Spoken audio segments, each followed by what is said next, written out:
10% 정도가 증가했다라고 합니다. 이것은 평년 대비로 봤을 때 거의 300건 이상이 증가가 된 이러한 수치이기 때문에 굉장히 높았다라고 말을 할 수가 있다라는 거죠. 그래가지고 그래서 우리들이 요즘 이렇게 선생님들이 더운 날씨 그리고 습한 날씨에는 정서적으로도 그리고 신체적으로도 컨트롤이 힘들고 너무나도 컨디션이 안 좋기 때문에 많은 분들이 이걸 찾기 시작을 해요. 뭐냐? 보양식. 특히 언제 많이 먹죠? 여름철에는요. 삼복이라고 해서 초복, 중복, 말복을 우리나라 사람뿐만 아니라 아시아 계통의 분들은 많이들 챙기고 있습니다. 이렇게 아시아 계통의 분들이 이러한 복날, 그러니까 몸보신을 여름에 특히 하는 이유는요. 여름에 우리가 건강 관리를 잘해서 기가 허하지 않게 잘 보호를 해야 한겨울에도 우리가 건강을 잘 지킬 수 있다라는 게 우리들의 그러한 한의학적인 정서이기 때문이라고 얘기를 해요. 그래서 이렇게 내가 몸보신을 한번 해보겠어라고 하면은 첫 번째로 떠올리는 음식이 아무래도 삼계탕이 아닐까라는 생각이 듭니다. 그리고 보통은 장어구이라든지 갈비찜이라든지 이렇게 고기가 많이 들어가서 배가 두둑하고 뜨거운 음식을 많이 먹는다라는 것이죠. 그래서 이 몸보신에는 역시 고기가 최고다라는 머릿속에 상상이 있으실 거예요. 그러면 정말 최고일까? 반은 맞고 반은 틀리다라고 말씀을 드릴 수가 있어요. 어떤 부분에서 맞느냐? 바로 우리가 이렇게 단백질을 많이 포함한 육류를 섭취하게 되면은요, 우리의 신체에서 수분 다음으로 가장 많은 비율을 차지하는 것이 이 단백질이기 때문에 우리의 몸을 잘 구성을 할 뿐만 아니라 우리 몸에서 활동을 하고 있는 효소라든지 호르몬이라든지 각종 물질들의 재료가 될 수가 있기 때문에 우리의 몸을 확실히 보호를 하는 데에는 그 기능을 할 수가 있겠죠. 하지만 이러한 몸보신을 하는 보양식의 단점 중에 하나가요, 무엇이냐? 바로 나트륨의 섭취가 너무 많고요. 콜레스테롤의 섭취가 높아지기 때문에 대체적으로 혈관, 혈액 건강이 좋아지지 않을 수가 있다라는 사실입니다. 그리고 이 밥도 먹으면서 삼계탕 같은 경우는 그 닭 안에 있는 찹쌀까지 먹게 됐기 때문에 탄수화물의 섭취량도 함께 높아지면서 칼로리의 섭취가 어마어마해진다라는 사실이죠. 그래서 내가 한 끼 식사를 삼계탕으로 했다. 여성분들의 일일 권장 열량이 1800에서 2000kcal잖아요. 삼계탕 같은 경우는 이 밥 한 공기와 국물까지 다 먹었다라는 가정을 하게 되면은 2000kcal를 이 삼계탕으로 섭취를 할 수가 있기 때문에 굉장히 고열량의 식품이구나라고 보시면 되세요. 그리고 나트륨의 섭취 역시도 좋지 않습니다. 바로 우리가 하루에 2000mg 정도를 섭취해야 된다라고 안내를 드리는데 이미 2000mg을 훨씬 넘어선 2850mg을 먹을 수밖에 없기 때문에 굉장히 짠 음식 중에 하나다라고 보실 수가 있죠. 그리고 콜레스테롤은요, 원래 300g 정도까지만, 300mg입니다. 여기 표시가 잘못됐어요. 300mg만 섭취를 해야 되는데 굉장히 많은 양인 434mg을 먹게 되기 때문에 이때 나의 혈관에서는 굉장히 많은 혼란이 올 수가 있다라는 거죠. 그래서 만약에 내가 보양식으로 삼계탕을 오늘 먹을 수밖에 없는 자리가 됐다라고 하신다라면은 밥은요, 절반을 뚝 떼서 2분의 1 공기로 덜어서 섭취하시는 게 맞고요. 그리고 국물은 당연히 섭취하지 않고요. 그리고 닭의 껍질 같은 경우는 일부러 드시지 마시고 조금 걷어내고 드시는 것이 더욱더 현명한 방법입니다. 그리고 깍두기 대신에 부추 무침을 드심으로써 나트륨의 섭취량을 줄이시는 게 맞죠. 그리고 우리가 소금과 같은 이러한 양념류를 좀 줄이려면은요, 향신채를 많이 쓰시는 게 유리하거든요. 그래서 더욱더 대파를 많이 활용을 하셔서 우리가 맛있게 먹으면서도 건강을 챙길 수 있는 몸보신 음식을 먹었으면 좋겠어요. 그리고 여기에서도 잠깐 언급을 드린 것처럼 열량이 굉장히 높은 음식이라는 거죠. 그런데 우리는 이러한 복날에만 이렇게 열량이 높은 음식을 먹는 것은 아닙니다. 사실은 매일마다 우리는 육식을 너무 섭취를 많이 하고 있다라는 거예요. 그러면 우리가 얼마나 많은 육류의 섭취량을 차지하고 있느냐? 바로 1998년도까지만 해도 여기에 보이시나요? 만 1세 이상을 다 평균을 낸 거예요. 그러니까 어린 아이들까지도 다 이 데이터에 포함을 시킨 평균값을 보니까요. 하루에 68g, 70g 정도를 먹었다라고 해요. 그런데 지금은요. 바로 130g 정도를 먹고 있다라는 겁니다. 그러니까 불과 20년 만에 육류의 섭취량이 거의 2배로 증가를 했다라는 것이죠. 그러면 130g 많을까 적을까? 어떤 분들은 하루에 130g 정도면은 굉장히 적게 섭취하는 거 아니에요? 왜냐? 우리가 알고 있는 삼겹살의 1인분 150g에서 180g이거든요. 그래서 우리가 삼겹살 10개 2인분 주세요 하면은 이미 360g, 400g을 먹기 때문에 이거면 굉장히 하루에 매일마다 평균적으로 굉장히 적게 먹는 것 같은데 이것도 많은가요? 하신다라면은 이것을 알려드릴게요. 1일에 하루에 우리 성인의 남성분들이 섭취해도 되는 육류의 섭취량은 138g이라고 되어 있어요. 이분들의 1일 권장 열량은 2,700 혹은 2,400 정도이기 때문에 이 정도를 차지를 하는 건데요. 여성분들은 이것보다 적겠죠. 왜냐 1,800에서 2,000 킬로칼로리 정도를 섭취하게끔 되어 있으니까요. 이랬을 때 성인 여성분들은 100g 정도까지만 먹는 것으로 기준이 되어 있기 때문에 사실은 굉장히 많은 양이다라는 거죠. 그러면은 이게 의문이실 거예요. 그러면 우리 아이들은요? 그렇죠. 아이들은 이것보다 더 적은 70g 정도까지만 섭취하는 게 맞다라는 겁니다. 그러니까 우리 아이들까지도 평균적으로 간다면 굉장히 많은 육류의 섭취량이 있기 때문에 조금은 우리가 고기 같은 경우를 주식의 개념보다는 반찬의 개념으로 몇 끼니마다 조금씩 나누어서 섭취하시는 게 더 현명한 방법일 수가 있어요.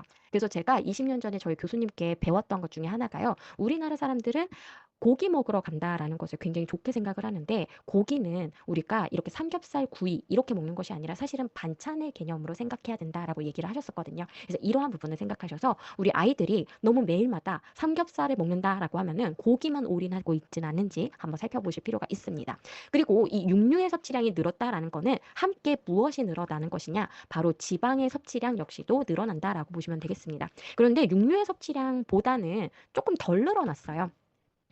네. 지방의 섭취량이 한 4분의 1 정도가량 증가한 거거든요. 그래서 40g에서 50g까지 증가를 했다라고 보시면 되는데 이것도 올바른 것이냐? 만약에 이 지방이 불포화 지방산으로서 이렇게 많은 양이 50g을 먹고 있다라면은 그래도 평균값, 평균치 내에는 들어간다라고 보시면 됩니다. 그래서 하루의 총 에너지 섭취량의 15에서 30%까지를 지방으로 섭취를 해도 된다라고 되어 있어요. 그래서 이 양을 추산을 해보면 여성분들의 경우 33g에서 66g까지는 지방으로 섭취를 해도 된다라는 거죠. 단 조건은 이 지방의 비율적으로 포화지방은 전체 열량의 7%까지만 섭취를 해도 된다. 나머지는요, 불포화 지방산이어야 된다라는 거죠. 하지만 대부분의 분들은 버터라든지 유제품이라든지 아니면 육류 때문에 포화 지방이 훨씬 더 비율적으로 높기 때문에 사실은 지방의 섭취량이 너무 과도하다라고 보시면 되세요. 특히 포화 지방이 그러합니다. 그래서 이 포화 지방만 늘었을까? 그것이 아니라요. 콜레스테롤도 영향을 미치기 때문에 혈중 콜레스테롤 역시도 많이 증가를 한 결과를 가지고 왔다라고 합니다. 사실은 우리의 혈중의 콜레스테롤의 농도는 우리가 먹는 음식과 완전히 비례하진 않는다. 사실은 내 몸에서 만들어내는 콜레스테롤이 더 많은 비율을 차지한다라고 얘기를 하죠. 그런데 이 콜레스테롤의 재료가 되는 게 중성지방과 그리고 탄수화물이기 때문에 이러한 음식의 섭취가 달라짐으로써 우리나라 사람들은요. 혈중 콜레스테롤치가 점점 증가를 하고 있습니다. 이것과 함께 정비례적으로 심장질환에 기인한 사망률 역시도 많이 증가를 하고 있기 때문에 그래서 육류의 섭취가 많은 우리나라 사람들이 몸보신까지도 육류로 하는 것은 사실은 물음표. 이게 과연 괜찮을까라고 생각을 하셔야 된다라는 거죠. 그러면 대체 무엇을 더 우리는 섭취를 해야 될까? 바로 채소와 과일처럼 비타민과 미네랄과 식이섬유소가 풍부한 식품을 섭취를 하는 것이 우선이라고 보실 수가 있어요. 그런데 이 채소와 과일의 섭취, 과거와 지금은 어떻게 달라졌을까? 아까 육류의 섭취와 반대로요, 오히려 줄어들었다라는 게 사실이죠. 그리고 제가 주말마다 아이들 관련한 이제 영양 교육을 하고 있거든요. 그런데 아이들 같은 경우는 이 채소의 섭취량이 굉장히 적어서요. 바로 내가 김치를 빼고 채소를 먹는다라고 대답을 한 아이가 10명 중에 1명밖에 되질 않는다라는 사실이에요. 그러니까 우리 아이들은요. 이 채소와 과일의 섭취율이 훨씬 더 적다라는 것에서 점점점 연령을 낮아질수록 고속 노화가 가중이 될 가능성이 높아졌다라고 보시면 되세요. 그래서 우리는 이 육류의 섭취보다는 이제 채소와 과일의 섭취 비율을 높여주시는 게 맞습니다. 그래서 그런가요? 사실은 지금 우리나라에서도 보면은 못 먹는다라는 사람들은 잘 없어요. 사실은 다들 너무나도 잘 먹고 있는 게 실정입니다. 그러면 당연히 내가 매일마다 섭취하는 음식을 따져봤을 때 우리가 꼭 이 정도는 먹어야 되노라는 비타민과 미네랄의 양은 채우고 있지 않을까라고 생각하시겠지만 그건 역시도 채우지 못하는 사람들이 훨씬 더 많다라는 게 이 다음 장의 내용이요. 뭐냐? 평균 필요량 미만으로 섭취하는 분들이 여전히 굉장히 높다라는 사실입니다. 그래서 특히 비타민 A, 비타민 C, 칼슘은요. 평균 필요량 미만으로 섭취하시는 분들이 거의 70% 이상이기 때문에 10명 중에 7명은 이렇게 중요한 영양소들을 다 미달로 섭취를 하고 있다라는 거죠. 그 이후에 나머지 비타민 B1이 티아민이고요. 비타민 B2가 리보플라빈이고요. 비타민 B3가 나이아신인데요. 이 비타민 B1, 2, 3 같은 경우는 에너지를 잘 만들 수 있게끔 도와주는 조효소의 재료가 됩니다. 그래서 이 세 가지가 부족하게 되면은 내가 아무리 탄수화물, 단백질, 지방이라는 열량 영양 영양소를 잘 먹어도 기운이 나지 않겠죠. 그래서 이 사람들이 점점점 많이 피로 사회에 빠져들 수밖에 없게 된다라는 겁니다. 근데 특히 여성분들이 심각하죠. 먹는 양이 사실은 좀 적으시기 때문에 그런 결과가 나온 것 같아요. 그래서 대체적으로 40% 이상은 이러한 비타민 B1, 2, 3가 부족하다라고 되어 있기 때문에 우리는 잘 먹고 있는 줄 알았지만 사실은 잘 못 먹고 있는 게 사실이다라고 기억해 주시면 되겠습니다. 그리고 여기에서 끝이 아니라요. 우리는 우리가 먹지 않아도 되는 식품을 요즘에 너무나도 많이 먹고 있어요. 이게 바로 초가공 식품입니다. 과자라든지 라면이라든지 빵이라든지 소주 그리고 믹스커피, 떡 이러한 것들이 초가공식품에 포함이 돼요. 그러니까 내가 그냥 3분, 5분 내로 뚝딱 하고서 먹을 수 있는 음식들을 요즘에 너무 과도하게 먹고 있다라는 사실이죠. 이러한 식품들의 문제는 뭐냐? 너무 나의 몸에 있는 혈당을 빠르게 올려버려요. 그러면 내 몸에 여러 가지가 점점 도미노 현상처럼 무너질 수가 있기 때문에 그래서 이렇게 빠르게 혈당을 올릴 수 있는 음식은 줄이시는 게 맞고요. 그리고 또 한 가지가 바로 열량이 너무 높다라는 것 때문에 비만이 되는 사람들이 점점점 증가를 하고 있다라는 사실입니다. 비만 아동이 요즘에 문제가 되는 것이요. 예전에는 혈당이 높아요. 그리고 고지혈증이에요.까지만 문제인 줄 알았더니 이 아이들이 혈액 검사를 하고 간을 확인을 했더니 지방간의 수치가 많이 늘어났고요. 특히 중등도 이상의 간지방인 아이들이 예전에 비해서 4배가량이 증가했다라는 사실입니다. 벌써 아이들인데요. 그래서 이 간이라고 하는 기관은 우리의 몸에서 가장 중요한 기관 중에 하나죠. 영양소들을 저장을 하기도 하고요. 여러 가지 호르몬을 만들어내기도 하고요. 그리고 몸에 들어오는 나쁜 물질들을 우리가 여기에서 해독을 하는 시스템이 가동이 되고 세균을 없애주는 면역 시스템도 여기에서 가동이 되기 때문에 그래서 너무나도 중요한 기관인데 여기가 망가져 버린다라는 거예요. 그래서 성장 발육에 힘써야 되는 우리 아이들이 이러한 것들에 노출이 될 수가 있어서 초가공식품의 섭취는 줄이시는 게 맞겠죠. 그리고 어른들 같은 경우는요. 이러한 성인병뿐만 아니라 대체적으로 많은 식품의 열량을 여기에서 얻고 있다라는 거예요. 그래서 내가 하루에 2000kcal를 채우는데 여기에 건강에 도움이 될 수 있는 단백질 그리고 복합 당분 이러한 것들로 우리가 칼로리를 채우는 것이 아니라 단순당, 초가공식품으로 채우고 있기 때문에 더욱더 건강이 안 좋아지는 결과를 가지고 올 수밖에 없다라는 사실입니다. 그래서 지금 30대이신 분들, 20대이신 분들이 오히려 5, 60대이신 분들보다 건강이 더 안 좋다라는 결과인 거죠. 그래서 이제는 이러한 초가공식품보다는 우리 아메이캔과 같은 좋은 조리 도구로 영양소는 살리면서 우리가 좀 더 쉬운 요리법을 많이 제안을 한다라면은 많은 분들이 더욱더 건강한 삶을 영위할 수 있지 않을까라는 생각이 들어요.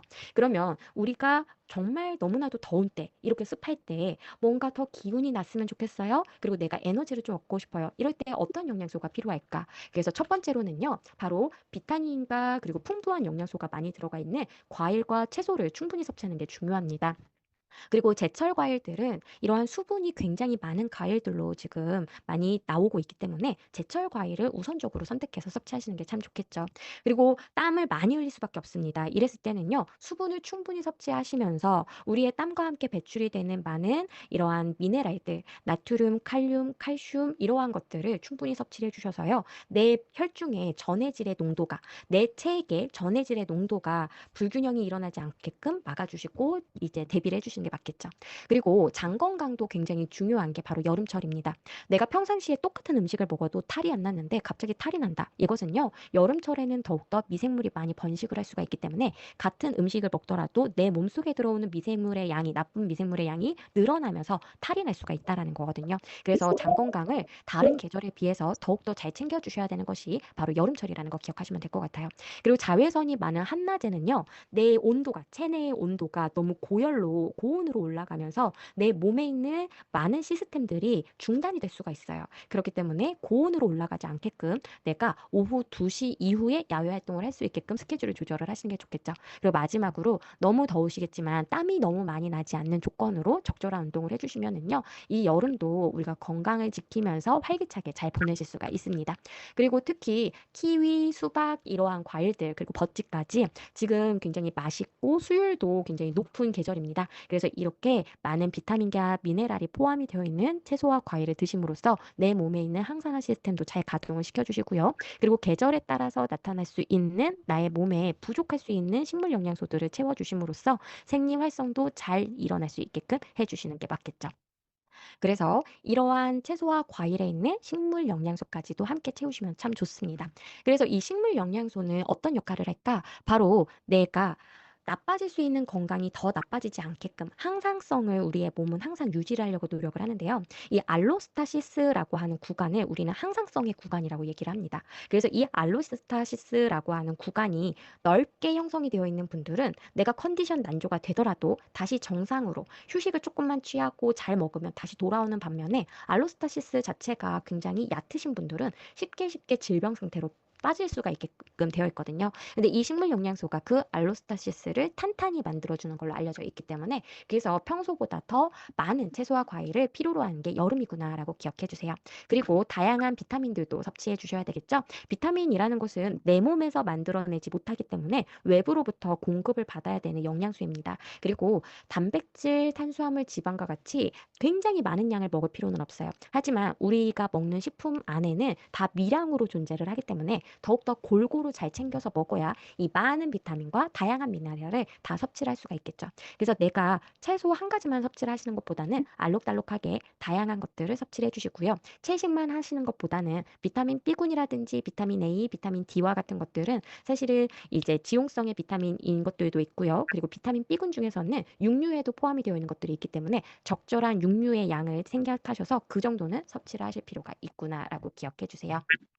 그리고 비타민 에이스라고 하는 이제 이 항산화 비타민들은요, 사계절 내내 사실은 항상 필요합니다. 그래서 오늘은 이 비타민 에이스를 언급을 안 드리고요. 비타민 B군에 대해서 얘기를 드릴 거예요. 왜냐? 내가 탄수화물, 단백질, 지방은 너무나도 잘 먹어요. 그런데 이 영양소를 섭취를 했을 때 내 몸에서 활력이 떨어지지 않게 계속적으로 에너지를 만들 수 있는 조효소가 필요하거든요. 그 역할을 바로 비타민 B군이 합니다. 그래서 에너지가 많이 떨어지는 이 여름철에 비타민 B군의 도움은 더 많이 필요할 수 있겠구나. 그래서 오늘은 비타민 B군이 각각이 어떤 역할을 하는지를 보여드리도록 할게요. 첫 번째로는 비타민 B1인 티아민입니다. 이 비타민 B1은 특히 이제 이 비타민 B1이 부족하게 되면은 근무력증과 식욕부진이 함께 오기 때문에 더욱더 피로감을 많이 느낄 수가 있고요.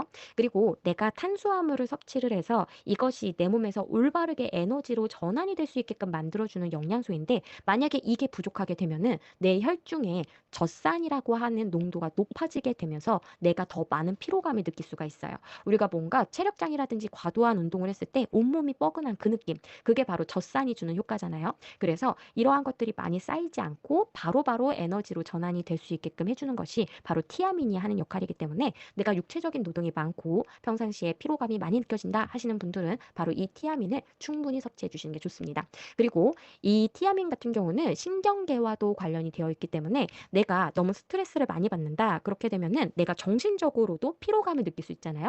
이것을 예방을 하는 것도 티아민이 해주는 역할이에요. 그래서 우리의 뇌가 피로감을 느낄 때, 나의 몸에 피로 물질이 많이 쌓였을 때 많은 요구량을 이제 하는 것이 바로 비타민 B1 티아민이기 때문에 이것을 충분히 섭취해 주시는 게 좋겠죠. 그리고 티아민을 드실 때에 알리신도 함께 섭취하시면은요, 티아민을 더 오랫동안 잘 흡수를 하고 잘 사용을 할 수가 있습니다. 그래서 이것을 알리티아민이라고 하는데요. 이 알리신이 특히 어디에 많이 들어가 있느냐? 마늘에 많이 들어가 있어요. 그래서 혹시 이제 주변의 소비자님들께서 육체적인 피로감을 많이 호소를 하시면서 항상 내가 파워가 필요한데 힘이 없어요 하시는 분들은요, 바로 가리와 같은 마늘이 있는 이러한 제품들과 함께 비타민 B 플러스 혹은 이스트 B 제품을 추천을 해주시면은요, 평소보다 몸에 사용을 할 때 더 가뿐했어요. 이러한 것들을 말씀을 해주실 거예요. 그리고 두 번째 비타민 B군은 바로 리보플라빈이라고 하는 비타민 B2입니다.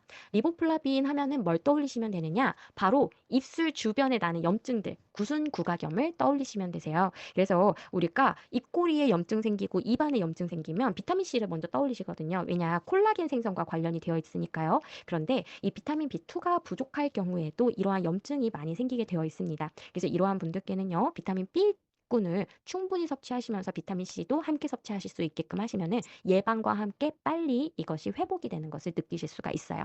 그리고 비타민 B2인 리보플라빈 같은 경우는 어떤 것의 조효소가 되느냐? 바로 글루타치온의 조효소가 됩니다. 그래서 글루타치온이라는 것은 요즘에 필름으로 붙여서 우리가 섭취하고 계시잖아요. 그만큼 강력한 항산화 능력을 가지고 있는 항산화 효소인데요. 이 항산화 효소가 활동을 할 수 있게끔 꼭 필요한 조효소의 주요 재료가 되는 게 리보플라빈이기 때문에 만약에 이 리보플라빈이 부족하게 되면은 글루타치온이 제대로 활동을 못해서 우리의 세포가 산화 물질들에 많이 노출이 되고 손상을 당하게 되겠죠. 그리고 대표적으로 많이 손상이 되는 곳이 바로 수정체라고 합니다. 그래서 여기 결핍 시에 조로성 백내장이 나타날 수 있다라고 되어 있잖아요. 이게 바로 우리의 수정체가 단백질로 구성이 되어 있는데 이것이 혼탁해지면 하얗게 뿌옇게 변하는 것이에요. 근데 이게 리보플라빈이 결핍이 되게 되면은 항산화 능력이 제대로 발동을 못하게 되면서 이 단백질이 빠르게 이제 손상이 되게 된다라는 거죠. 그래서 이것이 뿌옇게 변하기 때문에 그래서 50세 이전에 백내장이 오는 것을 조로성 백내장이라고 해요. 그래서 비타민 B2는 항산화 능력을 위해서도 필요하고요. 그리고 입술 주변에 나는 염증을 예방하기 위해도 우리가 꼭 이제 섭취를 해주셔야 되기 때문에 이 비타민 B2도 중요하게 생각하시면 되겠습니다. 그리고 세 번째는요. 요즘에 많이들 찾으시는 NAD를 만드는 이제 비타민이에요. 그래서 비타민 B3는 나이아신이라고 불립니다. 나이아신 같은 경우는 특히 누가 좋아하시냐? 바로 알코올을 많이 섭취하시는 분들이 섭취하시면 참 좋은 게 바로 나이아신입니다. 이 나이아신 같은 경우는 알코올을 우리가 안전한 물의 형태로 바꿀 때 필요한 효소 두 가지에 꼭 필요한 이제 네. 그 비타민 B군이에요. 그래서 우리들이 이 부분을 생각을 하신다라면은 바로 이 비타민 B3를 충분히 섭취를 해주시는 게 좋겠죠. 잠시만요. 저희 방 불이 갑자기 꺼져서요. 제가 불 좀 켜고 올게요. 잠시만요.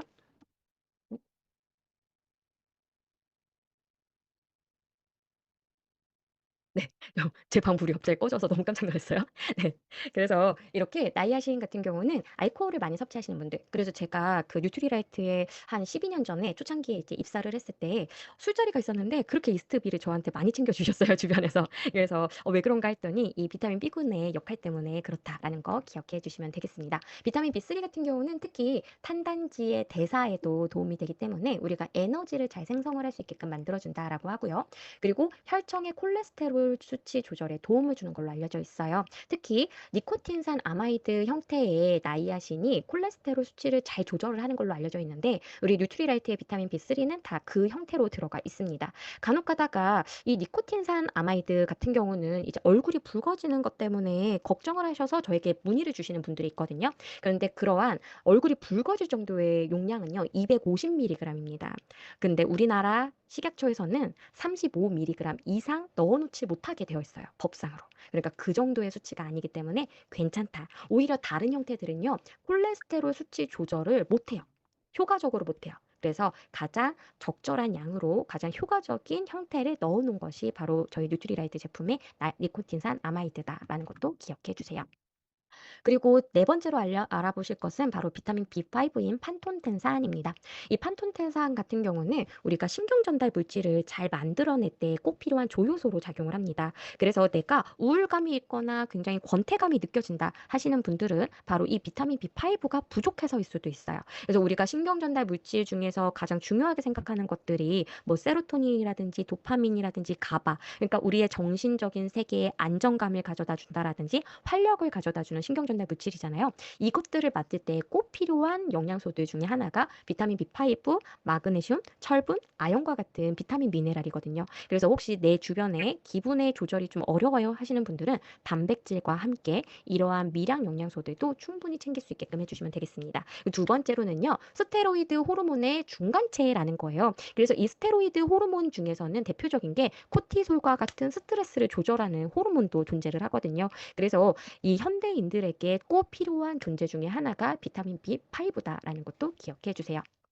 그리고 피리독신이라고 하는 비타민 B6번에 대해서 한번 알아보도록 하겠습니다. 비타민 B6번 하시면은요, 이제는 조혈 비타민, 혈구세포 합성이라고 해서요, 이 조혈 비타민 중에 하나다라는 거 기억해 주세요. 그래서 우리가 적혈구가 모양이 동그래야 되는데 찌글찌글하고 너무 크기가 이상하게 큰 이제 그러한 문제를 가지고서 빈혈을 나타내는 걸 거대적 아구성 빈혈이라고 하는데 이러한 그 모양이 찌글찌글하고 제대로 형성이 되지 않는 원인 중에 하나가 비타민 B6번과 비타민 B9번과 비타민 B12, 6, 9, 12번이 부족하게 되면은 이렇게 잘못된 모양의 적혈구가 만들어지게 됩니다. 적혈구가 하는 역할 중에 가장 중요한 게 사실은 산소 운반이잖아요. 이 얘기는 나의 조직, 세포마다 산소가 제대로 제공이 안 되는 큰 문제를 가지고 올 수가 있기 때문에 비타민 B6번 그냥 비타민인데, 그리고 이게 좀 부족하다고 해서 큰 문제 일어나겠어? 하지만 나의 세포에 산소가 제대로 공급이 안 되는 문제가 나타난다라는 것이기 때문에 철분만 잘 챙겨 드실 것이 아니라 비타민 B군 자체도 잘 섭취를 해주셔야 되겠죠.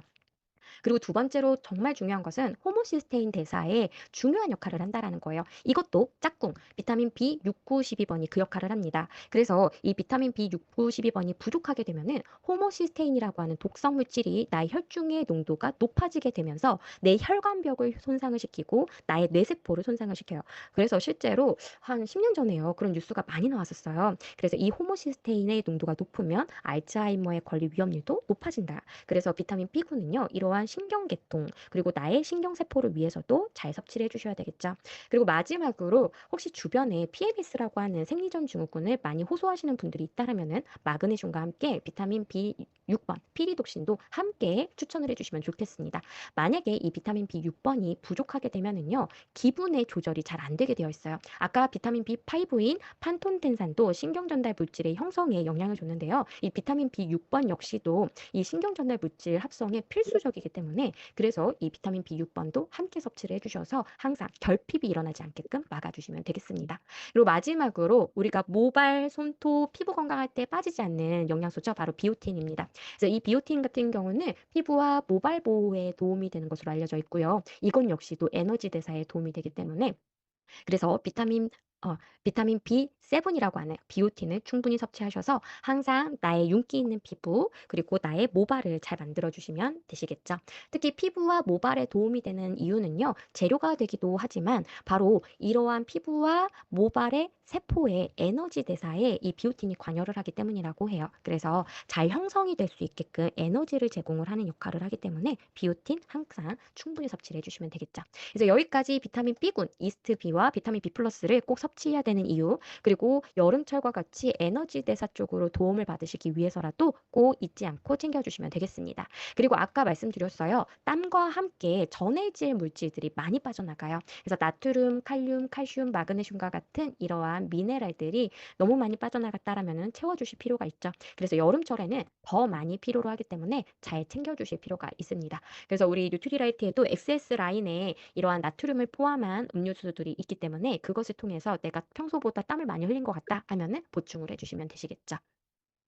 그리고 수분 같은 경우도 평소보다 더 많이 섭취를 해주시면 되겠습니다. 그래서 보통은 우리가 1.5에서 1.8리터 정도를 많이 말씀을 드리는데요.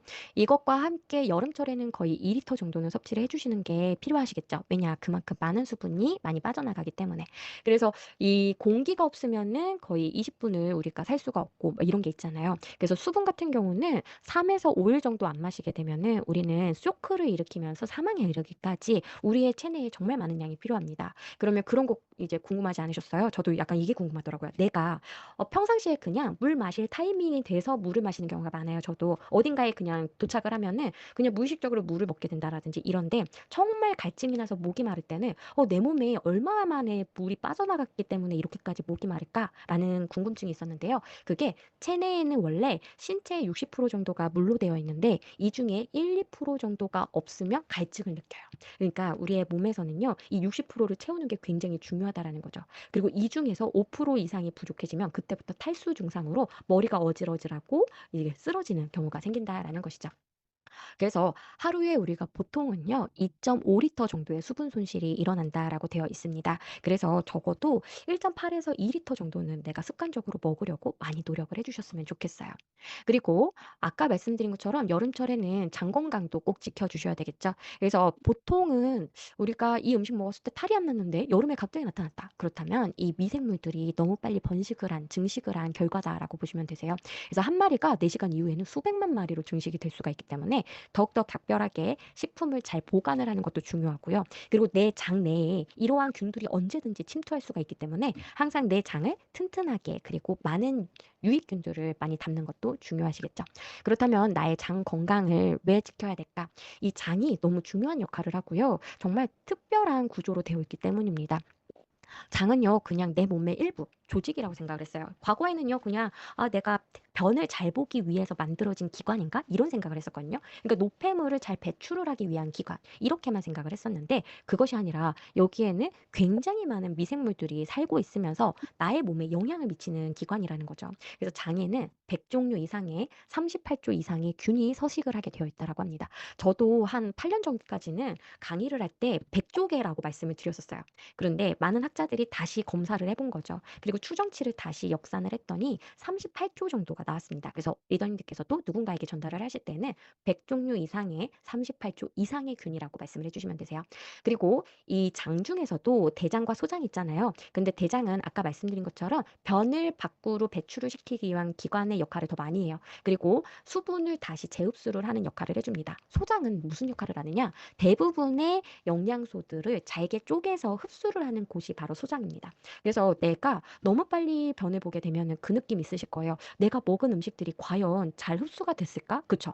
그래서 여기에 또 적절한 시간으로 머무르면서 우리가 흡수를 할 수 있게끔 해줘야 되는데 그렇게 너무 빨리 지나가 버리면은 흡수 속도가 조금 걱정을 해주실 필요가 있다라는 거죠. 그래서 이렇게 대변을 너무 자주 보시는 분들 같은 경우는 저희들도 영양소를 더 세밀하게 잘 섭취를 해주셔야 된다라고 말씀을 드리거든요. 그래서 이렇게 비타민과 미네랄과 대부분의 영양소가 흡수가 되는 장소이고요. 그리고 표면적이 가장 넓은 기관이에요. 그래서 약 400제곱미터라는 것은 어디에 저희가 비유를 많이 하느냐? 테니스장만 하다, 테니스 코트만 하다라고 비유를 해요. 그러니까 리더님들의 장을 쫙 펼쳐놓으면은요, 그 표면적이 무려 테니스 코트만 하다. 그래서 굉장히 많은 것들이 닿을 수 있고요. 그리고 이 부위가 어딘가가 구멍이라도 낳게 되면은 이 구멍을 지나서 내 혈류를 따라서 내 온몸 곳곳으로 그 독소 물질들이 다 지나갈 수가 있기 때문에 항상 이 테니스 코트의 표면을 깨끗하고 구멍이 나지 않게 잘 관리를 해주시는 게 중요합니다. 그러니까 두껍게 유지를 해주시는 게 중요하겠죠.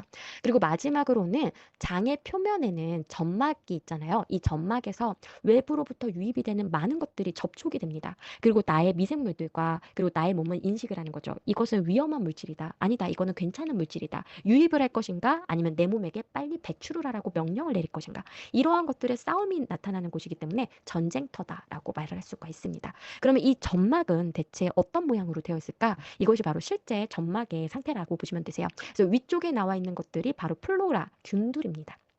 그리고 아래쪽에 있는 것들이 혈류를 지나기 전 단계, 그 위쪽의 부분인데요. 바로 이곳에 많은 세균들과 함께 면역 세포들이 여기에 주둔을 하고 있다라고 보시면 되세요. 그래서 이러한 점막을 사이에 두고서 많은 균들과 그리고 면역 세포들이 함께 존재를 하는 기관이다라고 보시면 되겠죠. 그리고 그림의 왼쪽을 보시면요. 오른쪽 그림의 왼쪽을 보시면 헬시것이라고 해서요. 건강한 장을 뜻하고요. 오른쪽은 리키것이라고 해서요. 새는 장을 나타내고 있습니다. 그래서 왼쪽과 같이 점막이 두꺼워야 되는데 점막이 얇아지는 분들이 있어요. 누구냐? 식이섬유소와 같은 균들의 유해균이랄지 유익균들의 먹이가 되는 이러한 것들을 프리바이오틱스를 잘 안 섭취하시는 분들.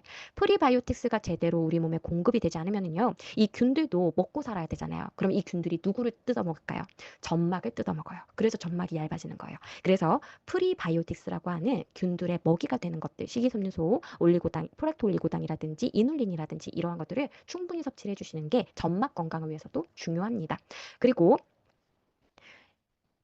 네. 장내 미생물들은 굉장히 다양하기 때문에 우리가 다 좋은 균으로 포진을 시킬 수는 없어요. 유익균과 유해균과 중간균이 있는 거죠. 그래서 우리는 유익균을 어떻게든 잘 많이 먹어주셔서 바로 이 중간균이 유익균의 역할을 할 수 있게끔 끌어당길 필요가 있습니다. 그래서 매일마다 우리가 100억 마리 이상씩 이 유익균들, 프로바이오틱스를 섭취하는 이유가 거기에 있겠죠.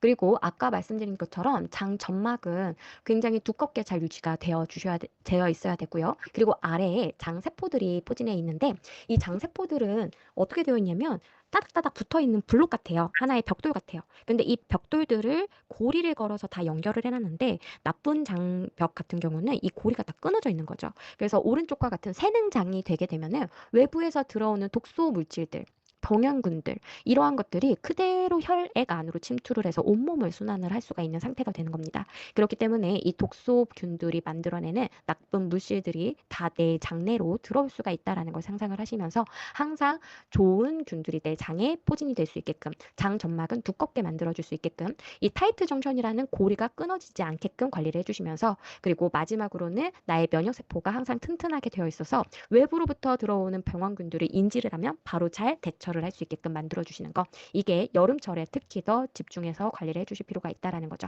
그래서 균 같은 경우는 유익균을 우리가 좀 더 잘 세밀하게 챙겨주시면 됩니다. 그리고 두 번째로 장 점막은요. 아까 말씀드린 것처럼 식이섬유소를 충분히 섭취해 주시는 거죠. 타이트 정션은 누구의 도움을 받으시면 참 좋냐? 바로 아연이 이것을 잘 유지를 할 수 있게끔 만들어주는 미네랄입니다. 그리고 마지막으로 면역세포 같은 경우는 다양한 영양소들이 있어요. 항산화 영양소도 그 역할을 해주고요. 오메가3도 사실은 면역세포와 관련이 되어 있습니다. 그래서 다양한 비타민, 미네랄, 그리고 이러한 식물 영양소들의 도움을 통해서 바로 이 면역세포들도 튼튼하게 잘 유지를 해주시면 되시겠죠. 그래서 이 미생물의 균형을 유익균들을 많이 투입을 시키기 위해서는요. 우리들은 매일마다 섭취를 해주셔야 됩니다. 어떤 분들이 그럼 유산균 한 1년 먹으면 돼요? 라고 물어보시더라고요. 되나요? 아니죠. 유산균은요. 이 프로바이오티스는요. 평생 섭취를 해주셔야 돼요. 이 프로바이오티스는 아까 보셨던 38쪽에 비할 게 못한다는 거죠. 그래서 내 몸에 계속적으로 넣어주면서 내 장을 서서히 서서히 조금씩 변화를 시켜줘요. 근데 이러한 좋은 균들이 내 몸에 어느 순간 안 들어오면은 이 균들의 변화가 다시 예전으로 돌아갈 가능성이 높아지거든요. 그래서 내가 평생을 나의 장을 항상 꽃밭으로 잘 가꾼다라는 생각으로 프로바이오티스 정도는요. 매일마다 꾸준히 평생 섭취해 주셔야 됩니다. 그리고 특히 오늘 같은 날은요. 오늘은 우리가 아까 유해균들이 자리하면 안 된다라고 했잖아요. 그래서 유익균과 유해균 중에서 이 유해균의 자리 싸움에서 이겨내는 유익균. 그러니까 유해균과 자리 싸움을 했을 때 자기 자리를 뺏기지 않고 오히려 유해균을 떨어뜨려내는 이러한 유익균들이 있어요. 대표적인 두 가지의 유익균을 함께 알아보도록 하겠습니다. 첫 번째 프로바이오틱스는요. 바로 NCFM입니다. 다니스코사의 하와유 등급에 이제 등재가 되어 있는 균이고요. 이 NCFM을 어떻게 연구를 해봤냐면은 세포에 얼마나 잘 달라붙는지 접착력을 본 거예요. 그래서 락토바실러스 아시도필러스라고 되어 있는 이 부분이 바로 NCFM이에요. 그리고 플라타럼, 그리고 퍼멘텀, 브레비스 이러한 다양한 균주들을 이 HT29MTX라고 하는 세포주에 달라붙게끔 조절을 해본 거예요. 조치를 했어요. 그랬을 때 NCFM이 보시는 것처럼 가장 잘 달라붙어 있더라. 그리고 달라붙어서 유지가 더 잘 되더라라는 걸 밝혀내서 굉장히 정착력과 부착성이 뛰어난 균주로 알려져 있는 게 바로 NCFM입니다. 그리고 이 NCFM과 함께 또 누가 굉장히 정착력과 그리고 부착력이 뛰어나냐? 바로 HN019라고 하는 균주가 굉장히 장부착성이 뛰어나요. 근데 이 HN019는 특히 뭐에 능하냐면요. 유해균과의 자리 싸움에서 유해균을 밀어낸다라는 게 특징인 거죠.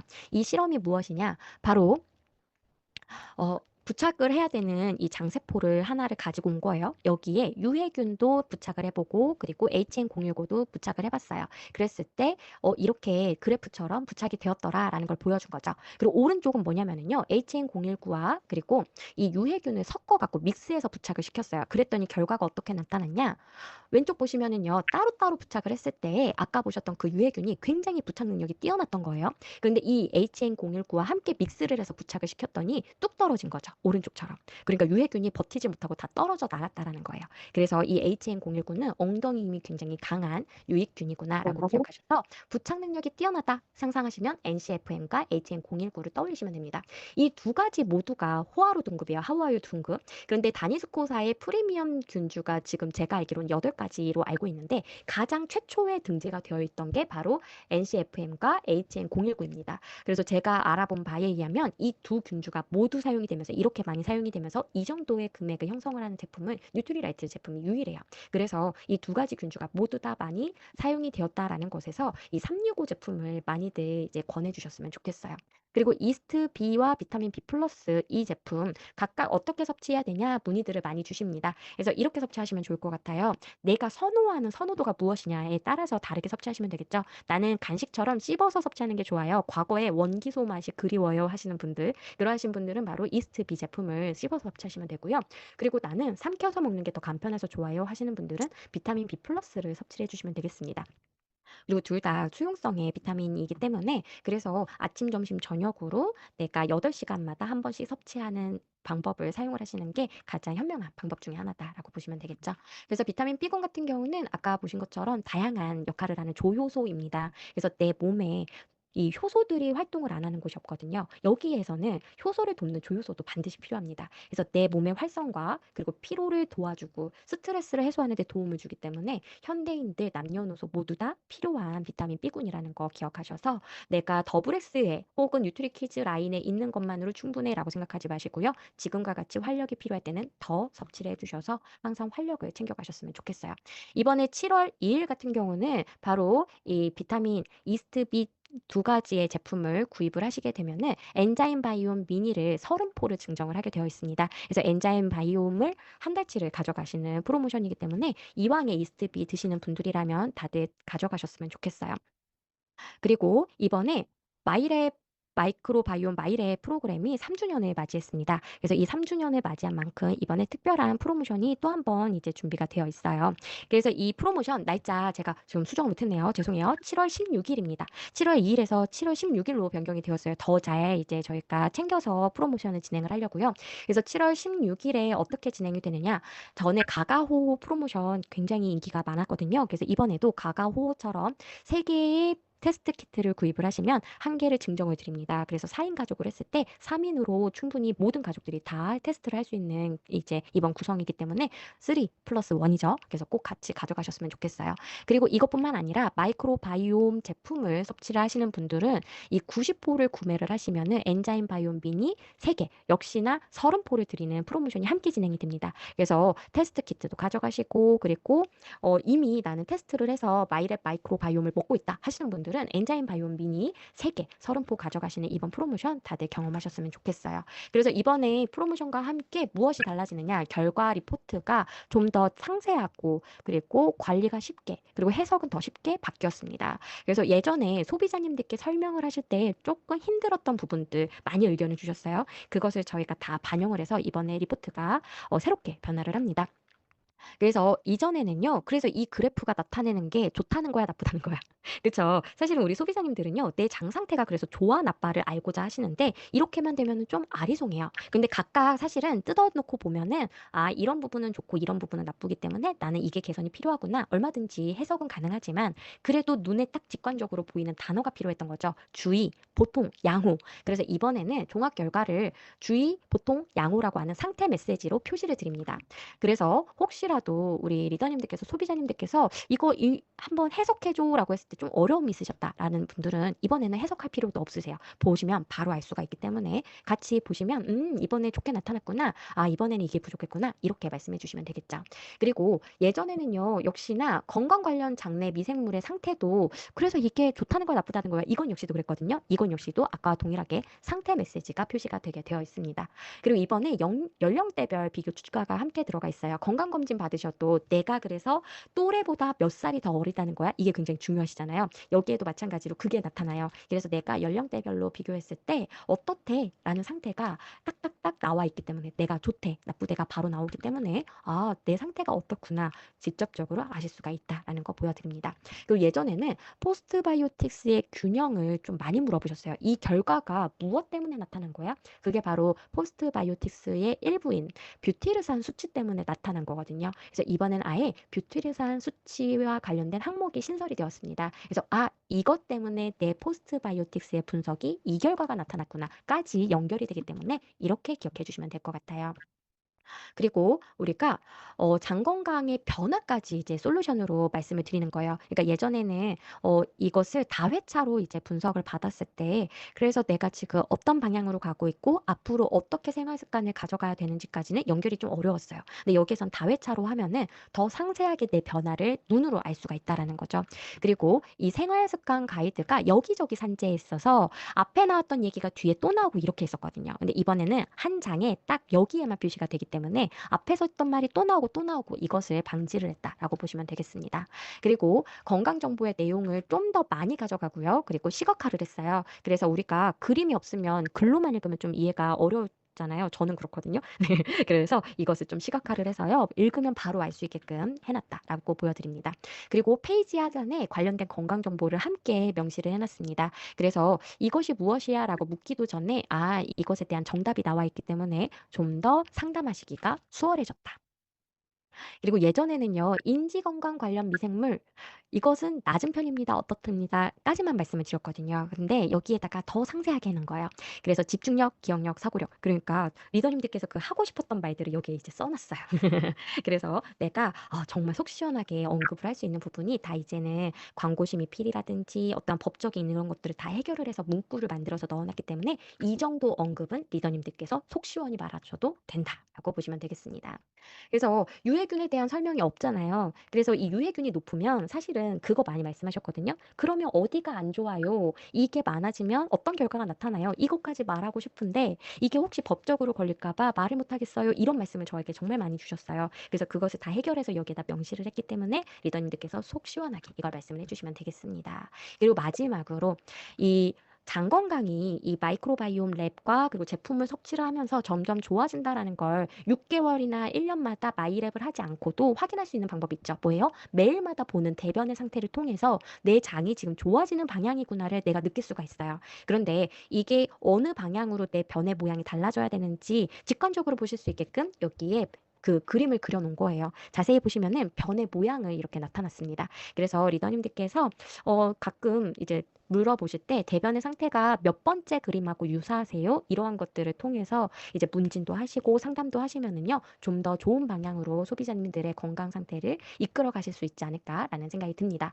그래서 많은 분들께서 이번에 리포트 결과지를 보시면은요. 상담하실 때 그동안 못 했던 말씀들 다 속 시원하게 하실 수 있기 때문에 더 많은 제품들과도 네 상담이 가능하시지 않을까라는 생각이 들어요. 그래서 오늘 이렇게 제가 준비한 모든 내용들을 설명을 드렸는데 어떻게 이번에 리포트 많이 기대되실까요?